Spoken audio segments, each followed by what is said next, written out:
Hello, and welcome to Getting Goosebumps, the podcast where we venture into the spine-tingling worlds of R.L. Stine. My name is Stacy. And I'm definitely human. My name is Allison. Hello, I'm Mickey. And today we are going to talk about Stay Out of the Basement. We are on the second reboot of our podcast, so we have covered this before if you've listened, but we decided to do it over again just for the good times. So we have all read this book previously, but it's been a few years now, I think. So I think there were still some surprises in store for us. I'm going to start by giving a summary that we've written of the book, just so that everyone is up to speed with what this is about. Spoilers ahead if you have not read it, but going forward, take the time, read the book, catch up with us, and then we can chat. All right, Stay Out of the Basement. Margaret Brewer and her brother Casey are two happy kids with a loving family. Their father, a botanist who was recently fired from his job, spends most of his time in the basement experimenting on secret projects. Margaret and Casey attempt to go down into the basement one day, and they're met with the angry shout of their father, warning them to stay out of the basement. They notice one of his hands is wounded and bloodied. Their mother must leave on a sudden trip to visit her ailing sister in the hospital, and will be gone for an undetermined amount of time. Their father drives their mother to the airport, and that's when Margaret, Casey, and their friend Diane all take the opportunity to go down to the basement, defying their father's warning. The basement is overrun with exotic and unfamiliar plant life, some of which is bearing strange-looking fruits. The basement has become a greenhouse. The kids all start to hear breathing, and one of the plants seems to be reaching towards them. They flee just as their father is coming home. But this isn't the last time they go down into the basement. They find reasons to go down there again and again, and sometimes the plants are moving, and one time a large plant actually grabs onto them. One of these trips, their father catches them, and he calms their fears by telling them he can't yet reveal what's going on down there, but that one day he will. But as the days go on, Margaret and Casey start to notice strange things about their father. His blood is green now, and he's eating the plant food from under the kitchen sink. He even has leaves growing out of his head instead of hair. One night, they check his bed and find it covered in dirt and crawling worms. And most concerning, Dr. Brewer's previous boss, Mr. Martinez, goes into the basement and never comes out. When their father must leave to retrieve the returning Mrs. Brewer from the airport, the kids go down one final time into the basement and find a man locked in a cabinet. It's their father. The other father returns, and now the two must convince Margaret who the real one is. In a gruesome end, Margaret discovers which of the two is her real dad, handing him the axe to bring about the demise of the other. Very Dun, dun, dun. thrilling. Yeah. Mm. So we didn't go into too many specifics in the summary so that we could chat a little bit about them now. Yeah. But let's start with the cover. Let's start with the actual book before we dive into this spectacular adventure. This is my favorite cover of all the covers. It's beautiful. I love this one. So good. And I'm pretty sure we discovered that this is like a different artist than every other cover, I think. Didn't we figure that out last time? Like this is I don't remember. Oh yeah, you're right. It's Jim Thiessen. Mm-hmm. Oh, it's gorgeous. I like how simple it is. It's oh, sorry, were you about to describe it? I was, but if you're Go going ahead. to, that's well, okay, all right. It is very simple, as Mickey said. It's just a green, leafy, plant-like hand to some sort of humanoid plant person reaching out from a slowly opening door and gripping the door right above the doorknob. And like, there's so much detail to the hand, and you can see the tendons, and there's leaves sprouting off of it, and you can see each individual fold of a leaf. And the fingernails on this plant hand are like discolored, and like they have those strange lines on them that usually either means, well, visually it's just supposed to denote something strange and evil, but usually like is malnutrition and like infection. Oh, the hand looks like it's glistening, like it's sweaty. Oh, it's so good. It's so good. It's very much like Swamp Thing. It's yes. It's more like adult comic book style than children's Goosebumps book. Oh, Yeah, I like that because the composition is so simple and it's also all on like a Dutch angle, which is fun. But it's literally just a close up of an ajar door with a hand grabbing the door. mhm. That is the whole composition. But because it's so simple and like, the doorknob's a little detailed and there's shading and everything, but like he really, really went in on the detail on the hand and it's so effective. It's so Mhm. good. I love it. The knuckles are tinged red, which I Mhm. don't know, makes me think of blood. Maybe it is supposed to anyway, but it makes me think of blood and like it's so like eerie, and I love this cover. It's such a good cover, guys. Yep, it's good. Nice. We approve then. Yes. Yes, Okay. definitely. All right, so let's get started with the book. We have our cast of characters: Casey, Margaret, Dr. Brewer. His name is Michael. He's a botanist. His wife, Mrs. Brewer. And we also have Mr. Martinez, who is the department head at Polytech, where the dad worked. They moved out to California so that Dr. Brewer could take this new job. And then he was recently fired from this job and has now been spending all of his time at home in the basement, where he had lots of equipment delivered to go downstairs, and has made it very clear that the kids are not supposed to go down there. He was fired for doing strange experiments at work. Oh, can I say a little something that I appreciate about the beginning of this book, about the No. setup? Okay. Yeah. Yes. So the last book, a lot of it ended up really, really revolving around the fact that the family was moving, which was partially because of the plot, but I don't know. It got a little boring to me. Mhm. This one sums up perfectly that they're in California. They're not from California because the kids are playing outside and thinking about how it's the middle of winter and they're outside in t-shirts. And it just gets summed up so quickly, and in a few sentences you learn everything you need to know about their situation. Like, they've been in California for a little while, moved out there for their dad's job. He lost his job. Now he's at home driving everybody nuts, including himself, because he has to work from home. And it just is so succinctly and like subtly explained without having to spend like 3 chapters talking about the fact that, oh, we're from another state and now we're in this state and here's all the things that are different here. This house has wind coming in from this window, but not that window. Yeah. But I not that that was like horrible about the first book, but it was just something I noticed while I was reading and I really appreciated it. Yeah. So we could get into the good stuff faster. Well, I feel like in the first book, not to like harp on it, it was just to kind of it was just purely to signify that like this is all different and new, and we have no idea what's going on, and everything is new because we moved, or everything is new because something really messed up is happening. Whereas in this book, it's more like, this is our home and we are safe here. But wait, are we? Right. And I only just thought of that now as you were talking about that. But that was brilliant. Good job. Oh, thank you. You're welcome. Nice. Okay, so after the initial setup, we move on to, I'm assuming, the next day, next few days, soon after. It's goose time. Yeah. What is time in Goosebumps? Time does pass quite a bit in this book, more than I thought it did. So the mom's sister goes into the hospital and she needs to go to Tucson to see her. So the dad takes her to the hospital. While he's away, the kids are home along with their friend Diane, kid up the street, I guess. A new friend. Who they very much specify loves math and science. So she really wants to go into the basement because I guess she's nerdy. I don't know. She wants to know what the dad is doing down there. So they sneak down to the basement.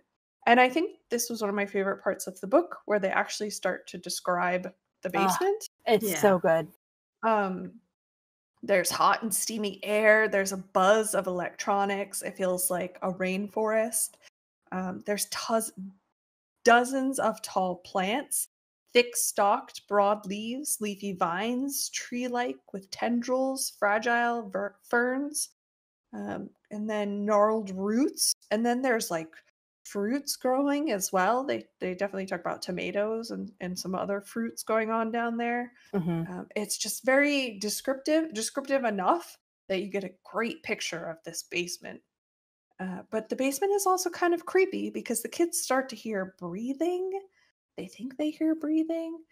They also find two glass cabinets, sort of like phone booths, at the back of the basement. And then they hear like a low, sad moan. A tall tree-like plant sighs and reaches for them with its tendrils. And then they leave the basement. Oh, But don't forget that Casey he throws his shirt off while he's down there. yeah, that's what right. I'm getting to. Important plot point. Yeah. Mhm. Casey has left his t-shirt down there because he took it off because it's so warm. Just throws it to the floor. As you do. Yeah. You feel a little warm, you rip your shirt off. And just chuck it to the ground. Yeah. It's a thing we all do. Yeah. They only realize he's left it down there because their dad pulls in. And he's like, suddenly, oh no, I'm naked. Oh no. So he has I to only run just back realized down to now get you can it. see my rippling peck. This isn't really implied in the writing at all, but do you think he did it because his sister's friend was there? Well, Diane does say, what a bod. Yeah, she like jokes as soon as he takes his shirt off. She's He's like, just cool bod, dude. he's like waiting for the chance to like tear his shirt off. How old is he? Isn't he like He's 11? 11. Yeah. So I don't know, maybe. His I don't but think this it's is implied also- in the writing at all, but I just like to think that in my own private look at my storyline. pale potato stick arms, Yeah. Diane. Don't they fill you with woo? Forget about your math and science. I can show you an equation. U plus me equals love. Okay. But this book is written not in the first person. This is written in third person, and we switch. We got to switch from I love that. I love that. to following Casey in the basement, because Casey is grabbed by the tendrils in the basement, and Margaret doesn't hear from him, and she freaks out. So she runs down there because she realizes she has to save him. He's not answering. Dad is coming. Oh my God. So she goes down and frees him, but of course, Dad is waiting at the top of the stairs. Thankfully, though, he's not mad. He's just disappointed. And they genuinely say, Dad, we just want to know what you're doing down there. We're concerned. You're down there all the time. We're interested. We miss you. That's kind of the stance they take, and I think that's pretty fair. Yeah. Mm-hmm. So what did you guys think of the basement? Did you have I any... wanted to see it so bad. Oh, yeah. I loved the it was so fun to read the description and actually picture it. Well, it's because at first it looked kind of normal, other than the fact that what they said 4 to 5 weeks is how long he had been growing stuff. So now we have a full tree in 5 weeks. But, right, yeah. Diane says, "Oh, he really grew all this in 4 or 5 weeks." Yeah, and which is crazy. That's not how plants work. So so you get the idea. It's okay, well, something is a little bit off. Yeah. And then they start. Diane goes over to one of the tomato plants, I think it is, and she's like, "Ooh, feel this," and she says that the leaves. Or maybe it's a fern. It's hard to keep track of all the plants, but she says it was not a fern based on the description. Okay. Just FYI, I'm a plant lady. It was not a fern. Well, she says that this undetermined plant had leaves that felt like glass. Yes. They were so smooth, they felt like glass. And I'm like, oh, that's strange. And I just the more that this is before they even hear the breathing, but the more they explore, the stranger it feels. I really, really loved that. I also, as a plant lover, appreciate that before they went down into the basement, Margaret was like, okay, we can go down and look, but you can't touch anything. And then Diane gets down there and she's like, I'm going to touch all of these. Because that's how I am with plants too. I'm very tactile. I love touching everything when I'm in a plant zone. It must be a very large basement. That's all I could think too. It must be huge. It's gotta be. Because there ends up being a closet. There's 2 glass telephone booths down there. There's a whole ping pong table somewhere in the leafy greens. Right. The other interesting thing about the description of the basement is that in the book it's very emphasized, and I understand later when we watch the television version, it is not lit this way, but in the book it's described how bright it is down there. because he's got to have all of these grow lights going constantly. That is really kind of exciting and interesting to set up a spooky area. You know what I mean? Like, it's so bright and so well lit, but it's also so full of plants that they sort of can't see everything all at once. Yeah. It's cool. Mm-hmm. That is super cool. I like that idea more than the green, although it does, like you said, it does looks look great. cool Yeah. in the show. The white light, that adds a different kind of creep factor. Yeah, like sterile plant zone. I don't know. So you still know it's a lab. It's not like a greenhouse. It's not like a beautiful, lush, comforting thing. It's sort of it's like a juxtaposition, you know? It's all leafy and green and full of plants like a forest would be, but you're still standing in a brightly lit white light lab scenario. It's just so unsettling. Yeah, and then the next unsettling thing to happen is their dad starts wearing a baseball cap all of the time. Oh God! Oh no! And he's not eating anything.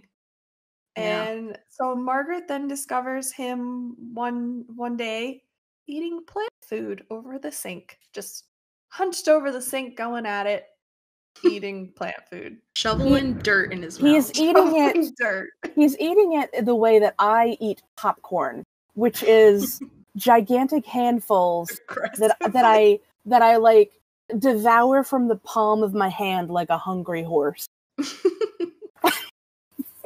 That's how bad he wants it. Yeah, he's got to get that dirt. Yeah, and then the next part, this is where Diane fills in the kids with what happened with their dad, so maybe they start to realize something's kind of weird. She tells them that her dad told her Dr. Brewer was fired because his experiments got out of control, and he wouldn't stop them. He actually even mentions that it's possible someone got hurt in his lab. She can't confirm that, of course. It's just what she's heard. But he definitely was let go because he did not want to stop his experiments, which were kind of weird. And now they're in the basement.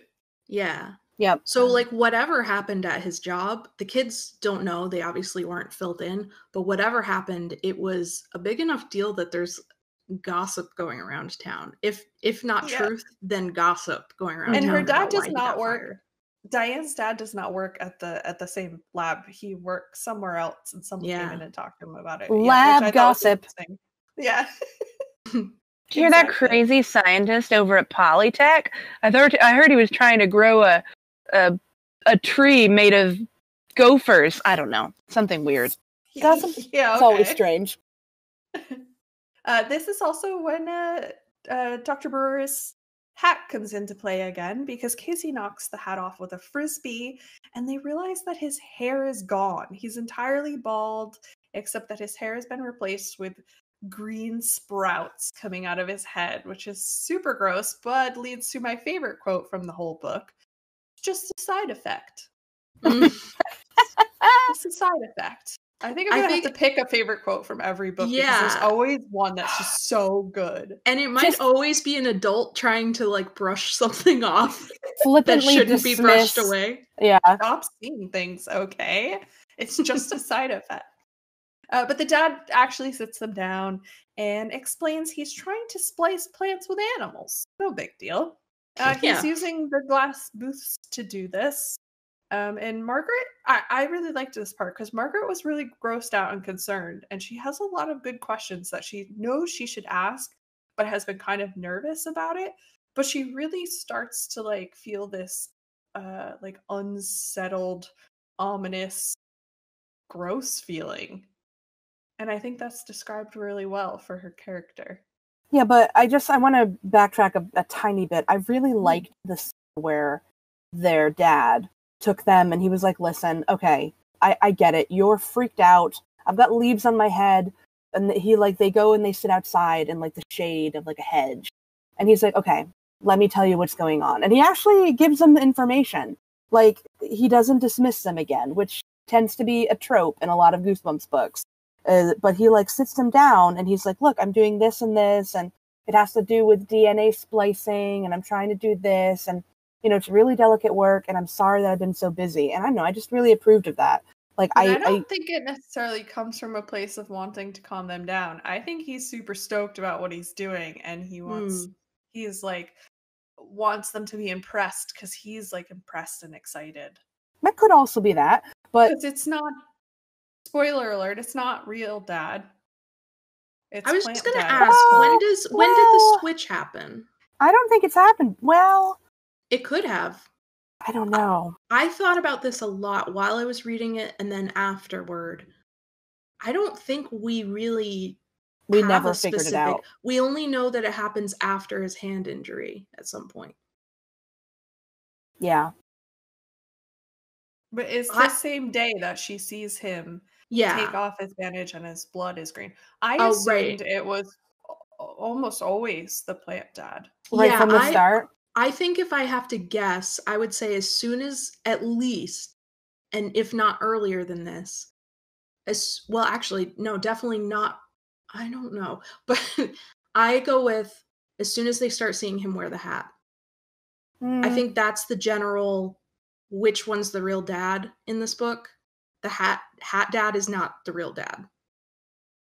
That's what I go with. Because the dad at the end explains what he's doing very differently than what this dad explains he's doing. Mm-hmm. Well, let's just talk about what he says he's trying to do.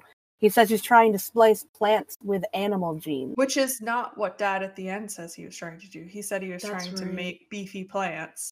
Right. But he accidentally cut himself and got blood into the plant. And that was not his intention. That was just what happened accidentally. Right. Mm-hmm. That's it. Yep.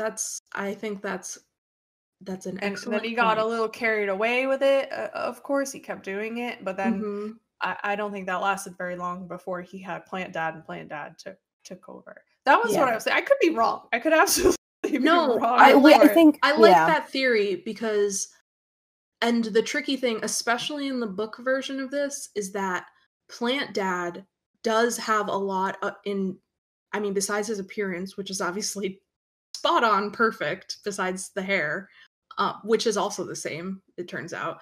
But he has a lot of the same personality as real dad as well. But some is different because Margaret from the beginning of the book says that he's acting different. He doesn't call me the nicknames. He doesn't call me princess. But I think to a certain extent, I think real dad did, and we see evidence that he threw himself perhaps into his experiments too much. We can also say he really did have flaws and was being a bad dad.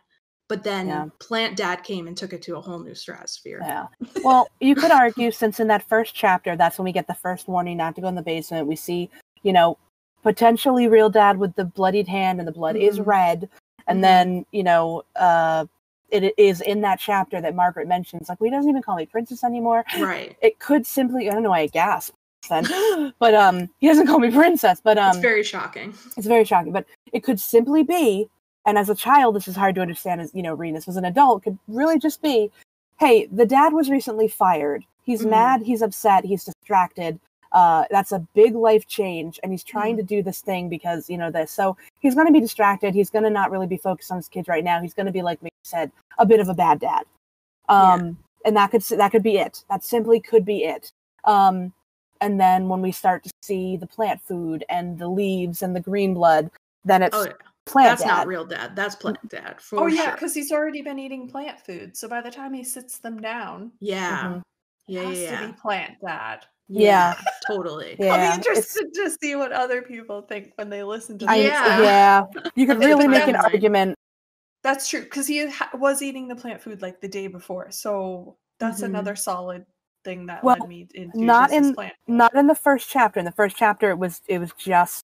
Oh, no. I mean from where he sat them down. Sorry. Yes. Yeah. Okay. Yeah. Everything after that, because we don't know how long it was before Dad had to take Mom to the airport to go see her sister, and between that and the first chapter, because it was first chapter, set up, blood red hand, stay out of the basement, and then chapter 2, we have no idea how much time passed. I know what also led me to think this of when the switch was, because when they're in the basement and Casey gets grabbed and then they come upstairs, Dad is not mad at them. He's disappointed. And he's just kind of like, wow, you guys, I asked you not to do that.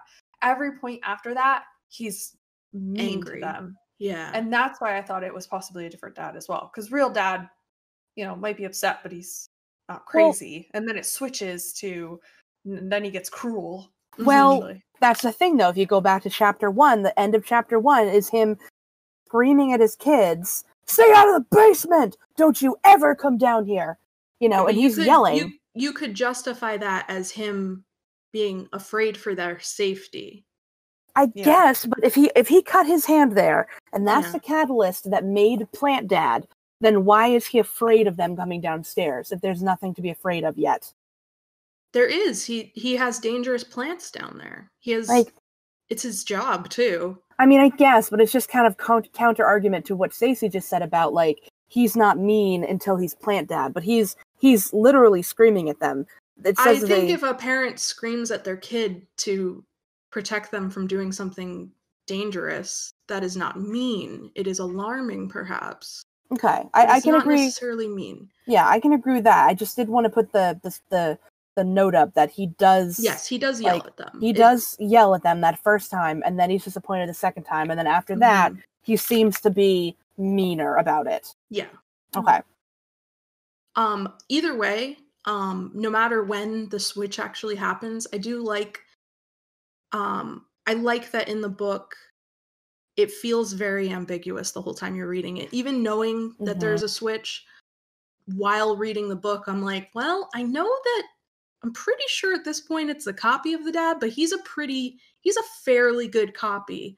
The things that he's doing differently are keeping his own children from realizing that it's not really their dad. Yeah, it's so I love the undercurrent of horror that this book has about the horror trope of pod people, of the people you love being replaced by copies. It's so it's good. Very much a pod person story. Will you know when your loved one is replaced? Oh. So the next morning, Margaret finds soil and worms in her dad's bed. That's a weird thing to be into. It's pretty weird. It's weird, but you could also argue that maybe he's just now using his bed as a place to raise worms. Yeah, please come up with a rational explanation for that. That's where he raises his worms. They need to be comfortable and warm, and Dad just sleeps on the floor. And he snuggles them. He's a hardcore botanist to the core. Yeah. That same day, the dad tries to feed them lunch for the first time. He hasn't made lunch or dinner or paid much attention to them, but he offers them lunch. And it is green, pulpy stuff. It's mashed potatoes. They called it mashed potatoes. It was not, spoiler, it was not mashed potatoes. It just wait, did you talk about the green blood after they saw his hair? Yeah. Okay. We did. Okay. Briefly, but yeah. Because we tied it into which dad. Oh, yep. Which dad? Not witch dad, Plant Dad. Although a witch dad would be fun. Ooh, witch dad. I love a witch dad. This is the same day that Mr. Martinez shows up, which saves them from having to eat the green pulpy stuff. They dump it down in the garbage when Mr. Martinez shows up, who is their dad's ex-head of department at Polytech. And he shows up and says, "Hey, I wanted to check on you, what you're working on. I supported your work. I didn't want to fire you. It was a board decision. So I'm here just to see what you're doing." So Dad takes him into the basement to show him what he's doing. And then I have here that the kids go back into the basement again. I don't know which day this is. They just go down all the time. This is for a book titled "Don't Do the Thing." They do the thing almost every other chapter. They do the thing a lot. They go do the thing. They go down. See how the basement, you say? Okay, well, I'm going to go down. I'm going to go down a lot more than I ever did before. Because in 5... So the argument is in 4 to 5 weeks. So Dad's been growing this stuff. And they've never been down the basement once in those 4 to 5 weeks. Because they didn't know those plants were down there. Suddenly, now they're going down the basement almost every hour. Like, their dad should have just said, yeah, come down the basement whenever you want. And they would have been like, well, whatever. I'm going to go play Frisbee again. And none of this would have happened. Yeah, that's fair. This is an argument for reverse psychology on children. So they go down another day. There's more plants. They're thicker. And they find Mr. Martinez's jacket, like, pushed underneath one of the tables down there. He got hot, so he took it off and threw it on the floor. Which is what you do, I guess. Yeah. So they panic about Mr. Martinez never having left. But Dad explains Mr. Martinez took it off because it was hot and he just forgot it. He's going to give it to him later. I do want to say, again, I think the plant dad is doing a pretty good job, because when he said that, I said, well, that is a pretty good excuse for why someone would leave their jacket. It's a hot, muggy, swampy basement. Mm-hmm. Yeah. And he just Casey forgot. already did it, so... Yeah, he did exactly. They can't say nothing. Casey did it. Okay, so the next day, finally, Mom is coming home. Her sister must be better now.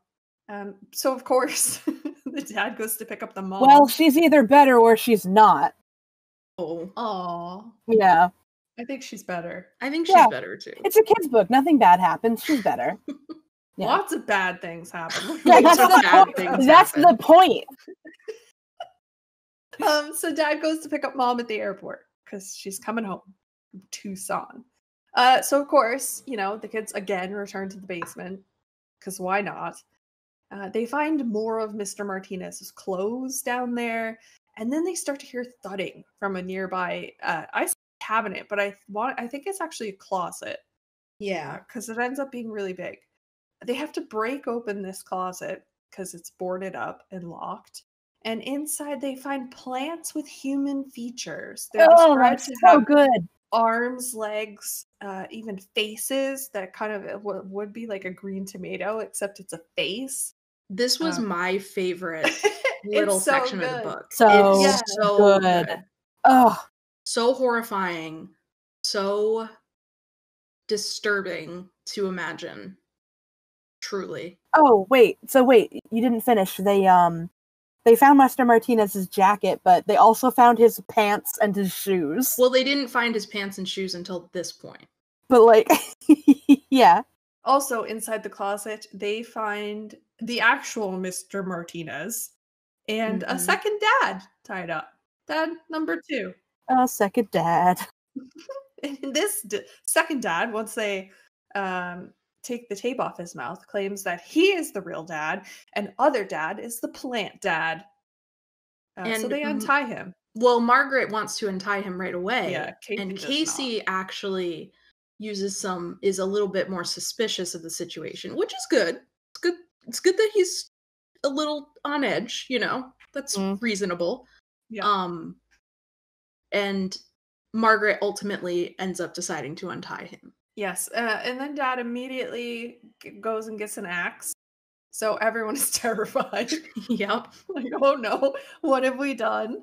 And in the meantime, Dad number 1 and Mom return home. And Mom doesn't... Dad. Alpha Dad. Mom stresses me out a little bit through this part. part. Yeah, she just kind of stands there freaking out, but I guess she's super confused. To be fair, she just drove home with her husband, and then she found her husband in the basement, and her husband is standing next to her, and her kids want to chop her husband in half. I'd be freaking out too. That's fair. It's fair to freak out. It's fair to be confused in that situation, but all she does is scream no. Yells at the kids. That's what makes me so mad at one point. She just yells, "Kids, what have you done?" And it's like, what? Kids, you clearly have a botany history. What have you done, my children? My husband, my innocent husband, who would not do this? How could you do this to him? So it is a tale of 2 dads, and we had to figure out which dad is the real dad. I love it. So Margaret devises a genius plan. She takes a knife and cuts the new dad, closet dad, and he bleeds real blood. So she knows he is real dad. So she gives him the axe. Oh, because she took the axe at one point. I don't know, because she's a superhero now. She just has an axe suddenly. There was a great moment where it's like sort of like a Mexican standoff scene in a movie where she has the axe and she's looking at both dads and she has no idea which one she's about to murder, I guess. Yeah. She just grabs an axe, and clearly she's got murder on her mind. But then she decides to do a little experiment. Yeah. And she figures out which one's the real dad. Oh. And she gives real dad the axe, and then he takes the axe to plant dad and just like chops him straight down the middle. I know this was the second time we read this in the past few years. Mm-hmm. I still was not expecting. Oh no, I the was result. absolutely. Yeah, I was talking about before we started recording about this scene. I was like, oh my god. Yeah. It was fabulous. Yeah. Wonderful. He splits him in twain, and there's nothing inside except plant stock. Can we just read? I just want to read the couple sentences. So it's just so good, guys.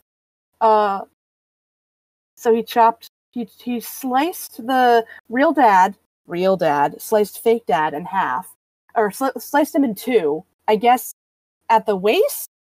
Sure. And it said, a thick green liquid oozed from the wound, and as the man fell, his mouth locking open in disbelief and horror, Margaret could see that his body was actually a stem. He had no bones, no human organs. That sentence, Margaret could see that his body was actually a stem, fills me with such existential horror. Like, oh, like, it's like riveting and awful, but amazing. Yep. Ooh. So he's cut in half now. Yeah, he is. So that's that. This is the point where Dad explains that he had been making a super plan. He accidentally cut his hand, got blood in the experiment, making crossbreeds, etc., etc.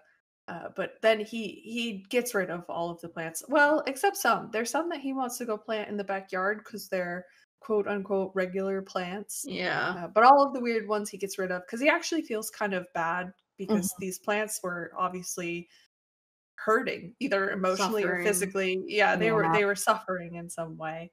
But Margaret encounters a tiny flower that speaks to her in the backyard and says, "No, I'm Margaret," or something like that. Yeah, and that is how the book ends. Questioning whether these tiny flowers in the backyard are sentient or not. I guess. Also, just a little note: Mr. Martinez gets out okay. He's fine. Oh, yeah, he's all right. Yeah, he was fine. He's fine, everybody. And he doesn't seem to really be holding a grudge against Dad about this whole situation. No, because doesn't he try to get his job back? Because he's super impressed. Yeah, he's like, this was awesome. You really took me hostage. I think you're great. Like, you want to come back and work for me, man? Yeah, you're really good at science, obviously. Oh, because he said it would be safer if you did it in the lab or something like that. Well, yeah, and that's probably true. Where we could keep an eye on you, sir. Yeah, exactly. I have no ulterior motive. Surveillance. Yeah, I'm just gonna. When you come to work, though, you will have to go through a metal detector. So now that we've discussed the story, I wanted to touch on Michaela's favorite segment, Fashion Report. Well, I have some bad news, guys. Oh no. There's no fashion report for this book. I'm so sorry. There were no weirdly specific descriptions of what the children were wearing. There is one part where Mr. Martinez's outfit was described, but it's just a suit. There's nothing 90s about that. So I'm very sad to say this book did not lend any fashion report. I'm so sorry. That's so unusual. That's like a massive outlier in the Goosebumps series to not have clothing descriptions. Maybe somebody else ghost wrote this. A bonus, which could maybe be a spin-off segment, is something that is in a lot of the books as well, is I truly believe that R.L. Stine, a man who was, I think, at least his 40s when he was writing these in the 90s, the names he picks are not from the 90s. The names he picks for children, which Margaret and Casey are okay. No. I'll give them that. It's 1992, and this is my daughter, Brunhilde, and my son, Gargamel. Yeah. So it's the 90s, so we can assume that these kids are, around between 11 and 12. We can assume that their parents are probably late 30s, maybe 40s, and their aunt's name is Eleanor. That is not a, that is what R.L. Stein's aunt's name is. R.L. Stein, who is probably, 30 or 40 when he wrote 60, this? 70 when he wrote these. He's still alive now. I know. I'm just kidding. But that is something that I like about the books, is sometimes the names, it's especially egregious when there is a 8-year-old named, I can't think of an old name now, Balthazar. You guys are going the wrong way with these names. No, we're going the right way. I do love the name Eleanor, though, but it is a very, very old person name. Yeah. But anyway, more on that another time. Okay, so that takes us on to the episode, or episodes. There was 2 of this one as well, which, again, with this one, there were quite a few changes, but they were changes in that we're shifting from a book to a television episode. So some things were sped up, like the time frame was slightly different, and some small changes to make it appear better on screen. I only have one major note from this because, again, I'm not super into the episodes, I think, like you guys are. I love the episode. Is that show dad is much more threatening and book dad was just more absent.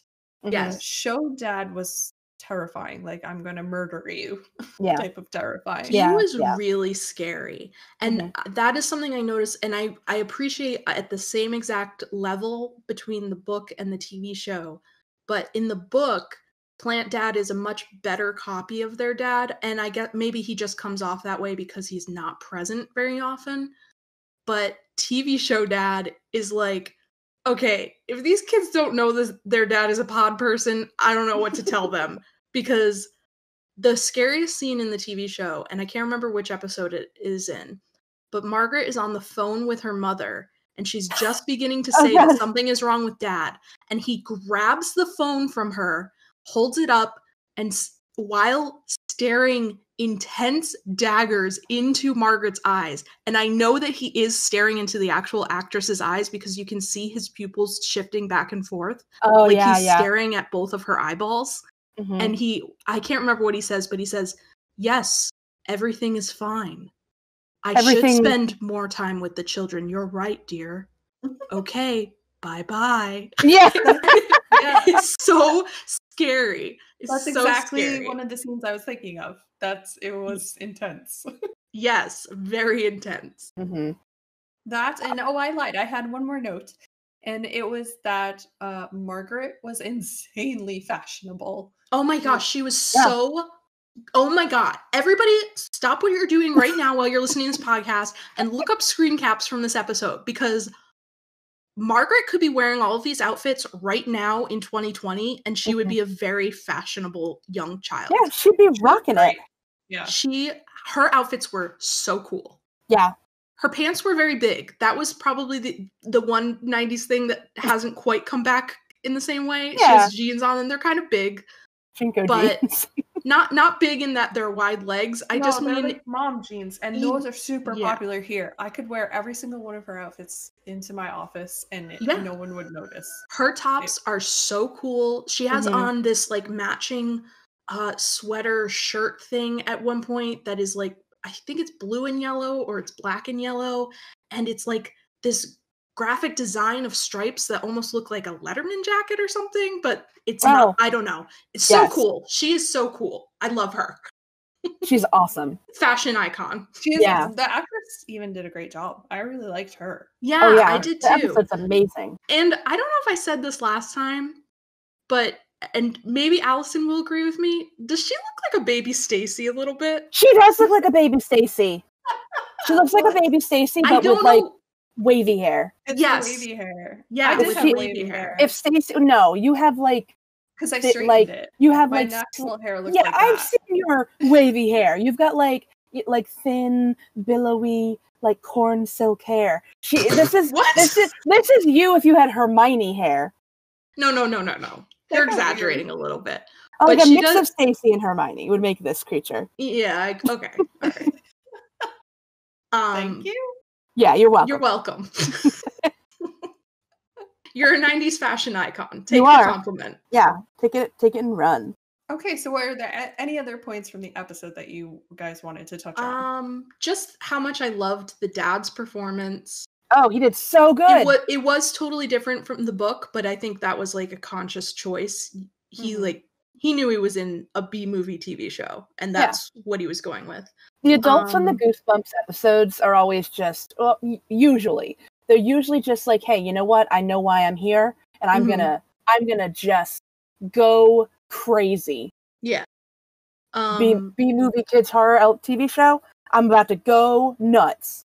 And we already did sort of discuss this, but the basement looks a lot different on the TV show than it is described in the book, which is okay. I think they made the right choice because it looked really cool. It had all this green lighting and fog, and it looked really tight and cramped. It was cool. All right, guys, that wraps it up for our discussion. Now we move on to rating. Allison, what do you rate Stay Out of the Basement? Dang it, I didn't want to go first. Here you are. Well, when we did this the first time around, I gave it 2 plant thumbs up. But this time, I'm going to give it 8 fake plant dads out of 10. That's pretty good. Yeah, I really enjoyed it. I love the book, love the episode. I am going to give it 8 out of 10 handsy tendrils. Oh. Very nice. I am going to give this book, I'm going to give it 4.75 out of 5 moaning. Wait. I was going to say tendrils, but Stacy said tendrils. I did. Handsy ones. Pansy? Handsy. Mancy? Lancy? Dancy? Michaela, what is your rating? My rating is 4.75 out of 5 green mashed potatoes. Nice. Solid. Or mushy, I guess. Yes. Excellent. Good ones. So we ask all of you to hit us up on social media and tell us what your rating for Stay Out of the Basement is. You can find us at Goosebumps Pod on Twitter, Instagram, and Facebook. And next time we will be exploring Allison's favorite Goosebumps book, Monster Blood. I'm leaving town. Can't wait. Thank you so much for listening. We will see you next time. Stay spooky. Ooh, bye.